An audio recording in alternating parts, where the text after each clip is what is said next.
Complaint ఇచ్చారు. రాజీవ్ గాంధీ ఏమంటున్నారంటే, అదే సజ్జల రామకృష్ణారెడ్డి మా party general secretary. So party తరఫున మాట్లాడాలి కదా. ఒకవేళ జీతం తీసుకుంటమే క్రైటీరియా అనుకుంటే ముఖ్యమంత్రితో సహా అందరూ జీతమే తీసుకుంటారు కదా.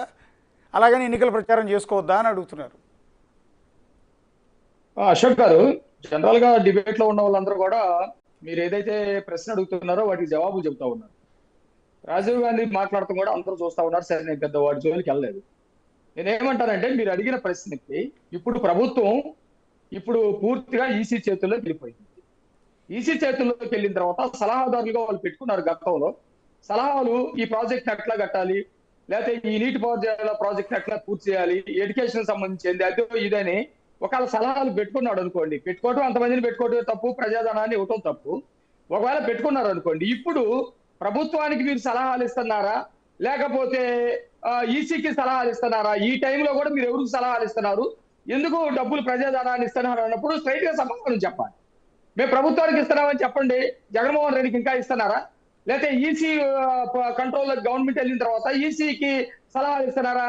అదొకటి. మాట్లాడేటప్పుడు ఆయన పార్టీ ప్రతినిధి మాట్లాడే హక్కు ఉందని పార్టీ ప్రతినిధిగా మాట్లాడుకోమను. నేను రాజీనామా చేస్తాను సలహాదారులుగా, నాకు ఇక్కడ సంబంధం లేదు, నేను పార్టీ ప్రతినిధిగా మాట్లాడుతున్నాను 100 మాట్లాడుకోమను. నువ్వు ప్రభుత్వానికి సంబంధించినటువంటి సలహాదారుడుగా ఉంటావు. 1000 కోట్లు ఇప్పటికే ఆ సలహాదారులకి తగలబెట్టినటువంటి పరిస్థితి ఉంది.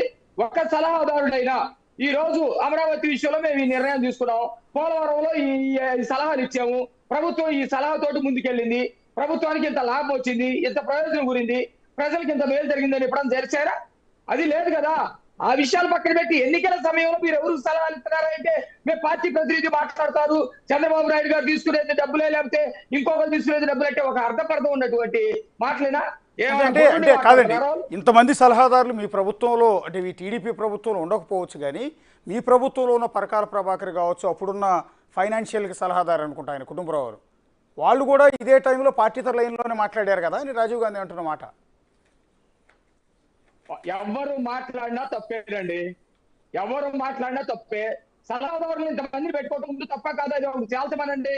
ఈసీ అందరిలో గవర్నమెంట్ నడుస్తా ఉన్నప్పుడు ఎవరు సలహాలు ఇస్తున్నారనే దానికి సమాధానం చెప్పమనండి. అవి చెప్పకుండా హత్య రాజకీయాలు, అసలు ఇప్పుడు హత్య రాజకీయాలు ఎవరు చేస్తున్నారో జనానికి తెలుసు, లేకపోతే మనస్తత్వం గురించి మాట్లాడతారు, ఎవరు మనస్తత్వం ఏందో తెలుసు. వరసను ఇప్పుడు ప్రభుత్వం ఉన్నప్పుడు ప్రభుత్వం చేత హత్యలు, ప్రభుత్వంలో ఉన్నటువంటి వాళ్ళు హత్యలు చేయటం పక్కన కనపడతా ఉంది. అప్పుడు ప్రభుత్వం మీద మాట్లాడతారు. ఈ వచ్చిన తర్వాత కూడా చాలా వ్యతిరేకంగా, ప్రజలకు వ్యతిరేకంగా నడుస్తున్నాయని చెప్పేసి మేము ఆధారాలతో చేస్తా ఉంటే, ఆధారాలు ఇవ్వకుండా పిల్లల మీద జరిగింది సంఘటన అది అని చెప్పేసి మాట్లాడితే అసలు అర్థం పర్థం ఏముంటుందండి? ఈ రోజు ఎన్నికల కమిషన్ ఆధ్వర్యంలో ప్రభుత్వం నడుస్తా ఉన్నప్పుడు దానికి ఎన్నికల కమిషన్ పరిధిలో ఉండకుండా ఎన్నికల కోడ్కి వ్యతిరేకంగా ప్రవర్తిస్తున్నటువంటి అధికారుల మీద ఫిర్యాదులు చేస్తా ఉన్నాం. ఈ ఫిర్యాదులకు సంబంధించి సాక్ష్యాలు, ఆధారాలతోటి మేము చూపిస్తా ఉన్నప్పుడు చర్యలు తీసుకుంటా ఉంటది. ఆ చర్యలు తీసుకుంటుందంటే అర్థం ఏంటి? వాళ్ళు తప్పు చేసినట్టే కదా. ఆ తప్పు ఎవరు చేయించినట్టు? ఆ ప్రభుత్వం ఎవరైతే ముఖ్యమంత్రి ఉన్నాడో, ఎవరైతే మంత్రులు ఉన్నారో వాళ్ళు ఆ తప్పు చేయమంటేనే కదా వీళ్ళు చేసింది. లేదు వాళ్ళు సొంతగా చేస్తున్నారని చెప్పమనండి, వీళ్ళకి సంబంధం లేకుండా చేస్తున్నారని చెప్పండి.